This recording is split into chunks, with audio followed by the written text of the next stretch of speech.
तीन तिगाड़ा काम बिगाड़ा। तीन बहुओं के रवैये से सासू माँ बहुत परेशान थी। दरअसल बात ये थी कि तीनों बहुओं में किसी बात को लेकर अनबन हो गई थी।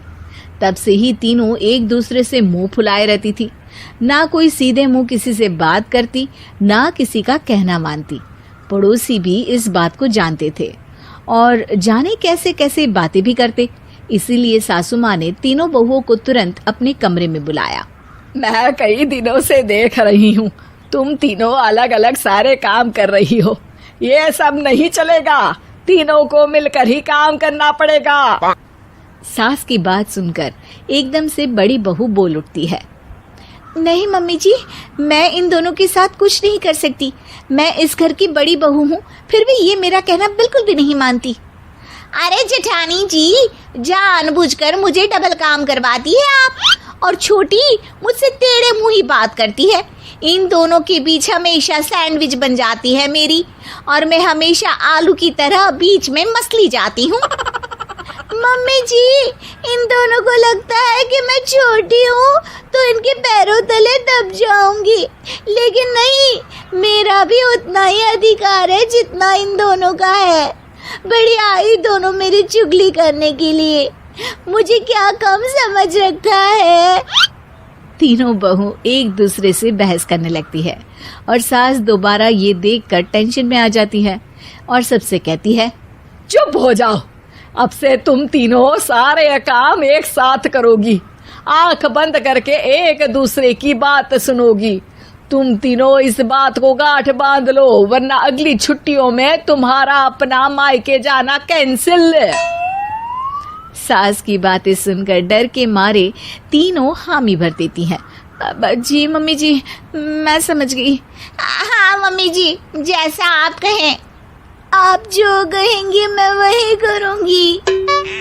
तीनों बहू सास की बात को गांठ बांध लेती है और वादा करती है कि अब से सारे काम वो तीनों एक साथ मिलकर ही करेंगी। ये सब देखकर सास खुश हो जाती है और वहां से चली जाती है। नीचे जाकर वो देखती है कि घर में शर्मा जी आए हुए होते हैं। सास जोर से आवाज लगाकर कहती है, अरे बहू, जरा चाय बनाकर तो लाना, शर्मा जी आए हैं। सास की बात सुनकर तीनों बहू तुरंत किचन की ओर भागती है और चाय बनाना शुरू कर देती है। मुझे तो एकदम मसाले वाली कड़क चाय पसंद है, तो हम शर्मा जी के लिए मसाले वाली चाय ही बनाएंगे।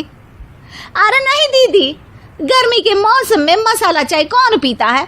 मैं तो शर्मा जी के लिए इलायची वाली चाय ही बनाऊंगी। ये कैसी बात कर रही हैं आप दोनों? मेरी मम्मी ने सिखाया है कि मेहमान को ज्यादा दूध और शक्कर वाली चाय देनी चाहिए, वरना वो घर वालों को कंजूस समझते हैं। तो मैं तो शर्मा जी को ऐसी ही चाय दूंगी। तीनों बहुएं अपने अपने तरीके से चाय में शक्कर, मसाला, पत्ती सब डाल देती है। उबलने के बाद तीनों मिलकर चाय बाहर लेकर जाती है और शर्मा जी और सासू माँ को देती हैं।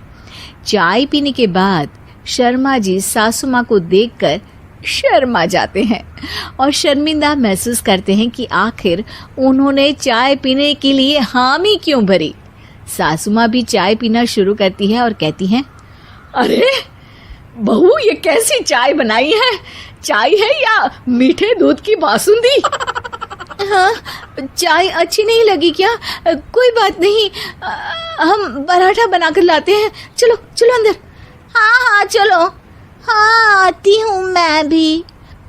नहीं, मेरा पेट चाय ने ही चौपट कर दिया, वही काफी है। पराठे से पोपट नहीं करवाना, मैं तो चलता हूँ। शर्मा जी चुपचाप पतली गली से निकल जाते हैं। अगले दिन सास बहुओं से कहती है, अरे बहू, जाओ जाके ऊपर के गेस्ट हाउस की सफाई कर दो। कल हमारे यहाँ मेरे दूर के रिश्तेदार आने वाले हैं, तो पूरे कमरे को चमका देना, समझी? तीनों बहू सास की बात को मानकर ऊपर सफाई करने चली जाती हैं और तीनों कमरे की सफाई चालू कर देती है। बड़ी बहू मकड़ी के जाले साफ करती है, तो बीच वाली झाड़ू लगाना और छोटी वाली सर्फ डालकर जमीन धोना शुरू कर देती है। अरे दीदी, जेठानी जी, अभी मैंने पूरी फर्श धोई और आप फिर से धूल नीचे गिरा रही हैं। और मछली जेठानी जी, आप बिना झाड़ू की धूल यहाँ छटक रही हैं। अरे तीनों को साफ करना है, एक साथ सफाई करते हैं ना। अरे वही तो, हम साथ साथ हैं, घर साफ साफ है। तीनों बहू ऐसे ही काम में उलझ जाती है और 2 घंटे तक एक ही कमरे की सफाई करती रहती है। बहुत देर से अपनी बहुओं को ना देखने के कारण सास ऊपर कमरे में उन्हें देखने जाती है, लेकिन कमरे में घुसती ही वो गीली फर्श पर फिसलने के कारण नीचे गिर जाती है। ओरी मोरी मैया, हड्डी मरोड़ के रख दी। आए मेरी तो कमर ही टूट गई रे। तीनों बहुएं सास को उठाती हैं और बिस्तर पर सुला देती है। अरे मेरे हाथ पैर दर्द कर रहे हैं, दबा दो आराम मिलेगा। हाँ जी माँ जी। अरे जी माँ जी माँ जी। और तीनों बहुएं एक साथ सास के हाथ को दबाना शुरू कर देती है। माँ की तो चीख ही निकल जाती है और नतीजा ये होता है कि सास के बचे हुए शरीर में भी दर्द उठ जाता है। हाय राम, ये क्या कर दिया तुम तीनों ने। अरे मेरी तो किस्मत ही फूटी है कि तुम जैसी बहुएं मुझे मिली। हे भगवान, पूरे शरीर में दर्द बढ़ गया है। अब तो पता नहीं कि चल भी पाऊंगी या नहीं। माफ करो, मुझे गलती हो गई मुझसे कि तुम तीनों को एक साथ काम करने के लिए बोला। सोचा था तीनों मिलके अच्छे से काम करेगी, लेकिन बड़े बुजुर्ग सही कहते थे कि 3 तिगाड़ा काम बिगाड़ा। तुम लोगों ने ये बात ना आज साबित करके दिखा दी। तुम तीनों को तो समझाना यानी मानो भैंस के आगे बीन बजाना है।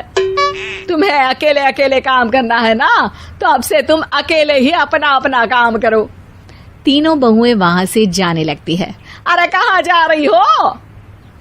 आप ही ने तो कहा कि अपना अपना काम तो मुझे मुल्तानी मिट्टी लगानी है। अरे मुझे भी तो नेल पॉलिश लगानी है, मुझे ना मेहंदी लगानी है। सास अपना सर पीट लेती है और कहती है, अरे मुझे भी लगाना है कुछ। क्या माँ जी? क्या माँ जी? क्या माँ जी? तुम्हारे घर वालों को फोन तुम्हारी हरकतें बताने के लिए।